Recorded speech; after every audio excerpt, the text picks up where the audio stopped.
Gather around, children. I'm going to tell you an epic saga of love, betrayal, and feces. Oh.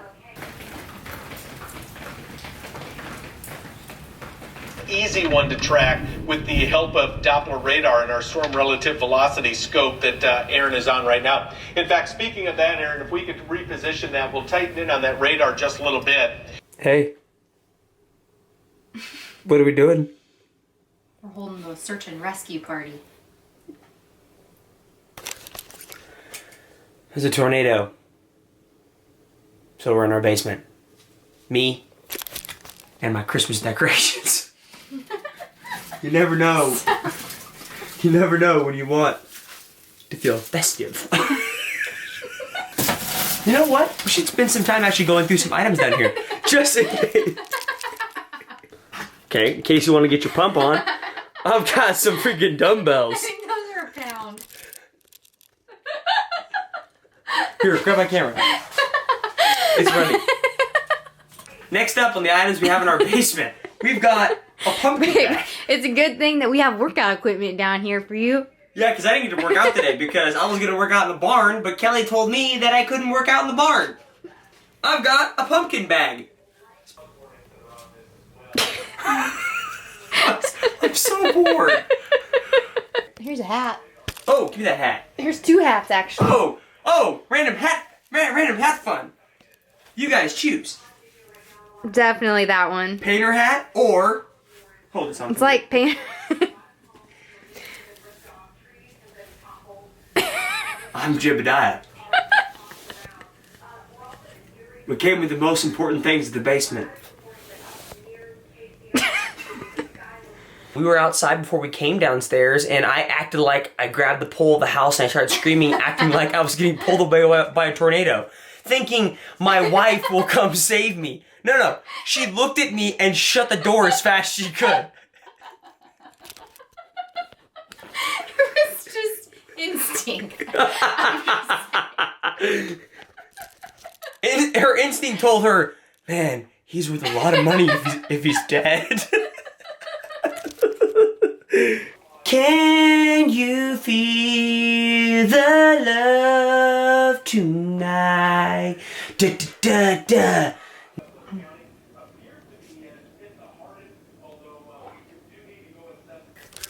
So we're still stuck in our basement for a tornado warning. I figured we should tell some funny stories. Kelly, what do you got for a good funny story to keep us entertained during the extreme tornado warning? Tell us your best poop story. Let me ask you. So, Jacob, we're stuck in the basement. Tell me some good stories. Gather around, children. I'm going to tell you an epic saga of love, betrayal, and feces. Oh. No. Yes. So, I just recently started dating Kelly, right? It took me a couple years to get her to date me. And finally, she was like, okay, fine, I'll date you, blah, blah, blah, blah. Okay, so we've been dating for 2 weeks. I'm dating the girl of my dreams. We've been dating for 2 weeks, right? So, of course, you want to put up this facade that you're an amazing, perfect man, which I was trying very hard to do. Like, don't pick your nose, don't fart, and especially don't poop yourself. Yeah, well, Jacob didn't fart the entire time we dated. Hey, I'm telling a story. And then we get married, and Sir farts a lot. Farts all the time. Okay, so there I was. Okay, we were driving from Kansas City to St. Louis, which is a 4-hour drive. It's pretty far to see one of Kelly's favorite friends.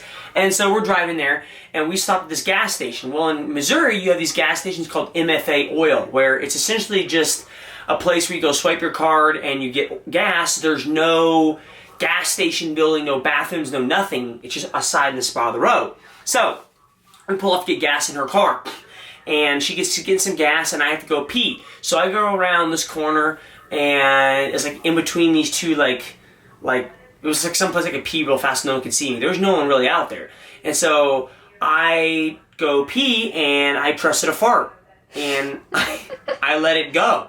And come to find out, it wasn't a fart, guys. Can't trust a fart. Can't trust a fart. It was not a fart. I pooped my pants. Poop. I pooped my pants. Alright, so I pooped my pants. And so I was like, well, dadgum, I just pooped my pants. And so I was like, okay, well, I got a couple options here. Obviously, I pooped my underwear. So I was like, I can just take off my underwear, throw them in the bushes, and no one will be smarter, and no one will know that I pooped my pants. Well, unfortunately, there was a kid's playground right on the other side, like 100 meters away, and I couldn't get naked next to the kid's playground, or else I'd probably be on a list somewhere. Shucks. So, shucks, there goes that plan. So, I decided, okay, well, there's no bathroom around here because there's no building, and I need to get back. And Kelly's like, hey, Jacob, my gas is done. Come get in the car. And I've got poop in my pants. And I'm with the girl of my dreams. What to do? So I decided, okay, well, I'll just get in the car, and hopefully she doesn't smell it, and I'll figure out a way for her to stop someplace as soon as I can. So I kind of, shuffle. I shuffled the car. We get in the car, and I was like, hey, can you drive? Like, I don't feel really comfortable driving. Yeah, I wonder why I don't feel comfortable driving, because I have poop in my pants. So she's driving, and I'm sitting there, and I don't know what she's talking about. Like, she's yakking about something. All I'm thinking about is, don't use your nose, don't use your nose, don't use your nose. And she's checking and asking me questions and whatever. And so I'm sitting here thinking, okay, I need her to pull this car over so I can go to the bathroom. What's the best way to do this? And I was like, if I ask, can I pee, she'll just pull off on the side of the road, and I can't dispose of my underwear or clean myself up. I was like, we just got gas, so we're good for the next 200 miles, so we don't need to stop and get gas anytime soon. And so I start looking around the car trying to come up with ideas. And I noticed that I have a shaker bottle there, and it's full of water. And I thought, okay, if I chug this water as fast as I can, and I say, hey, I'm really thirsty, I need some more water around the water, she has to pull over at a place to get water. And a place to get water means there's a bathroom, because there's running water. Oh, snap. Potable water, guys, potable water. And so I chugged that water, and she's still talking about something I don't even know. I'm like, yeah, funny, I feel poop in my pants. And so I drank this water, and I put my jug down, and I wait a couple seconds, and I go, hey, Kelly, I really need some water. I'm really sorry. Can we pull over and get some water, please? And she's like, oh, don't worry, Jacob. I brought some extra water for you. And she reaches behind the seat and pulls out these 2 huge bottles of water and lays them right there. They were like large. They were large. They were like 16 ounces of water, each of them. There's 2 of them. So, ladies and gentlemen, if you're in the car with the love of your life and you have poop in your pants, and the only way of getting you to poop out of your pants is to drink 2 16-ounce bottles of water, what do? Kelly? You drink it. You drank it all. So over the next course of 20 minutes, I drank both those suckers as fast as I could. And then I get done, and I am exploding with water. I am just feeling completely filled. And I'm like, okay, Kelly, I was like, I'm really thirsty. I need some more water. And she's like, oh my gosh, did we drink both those things of water? Like, oh my gosh, that's a lot of water. What's wrong? And I'm like, oh, nothing. I just need some more water. I'm feeling a little dehydrated. Obviously. I have pooped my pants. And so she goes, okay, well, I can pull over. And I'm like, thank God. And so she pulls over some random gas station. And I get out, and she parks, and I jump out. I say, I'll be right back. I'm going to go get some water real fast, And she's like, okay. So I jump out, and I do the freaking truffle shuffle in the building because my butt is on fire. And I go to the bathroom, and I take my shorts off, and I take my underwear off, and I throw those in the trash can. Oh, snap. In the trash can. I left it for somebody else to find. Oh, snap. You're welcome. That's gross. And then I left, and I got back in the car, and we get to driving down the road. And a couple miles later, Kelly goes, hey, I thought you were thirsty. And I was like, yeah, why? She's like, you didn't get any water. And I was like, oh, yeah, I drank some out of the water fountain, and I was good. And she's like, oh, okay. I should have known. And that's the moral of the story. I told you that story, what, after we got married? Yeah, you waited a while. Moral of the story, kids, don't tell your future wife poop stories until you got a ring on it. You want to tell a story now? Give me the camera.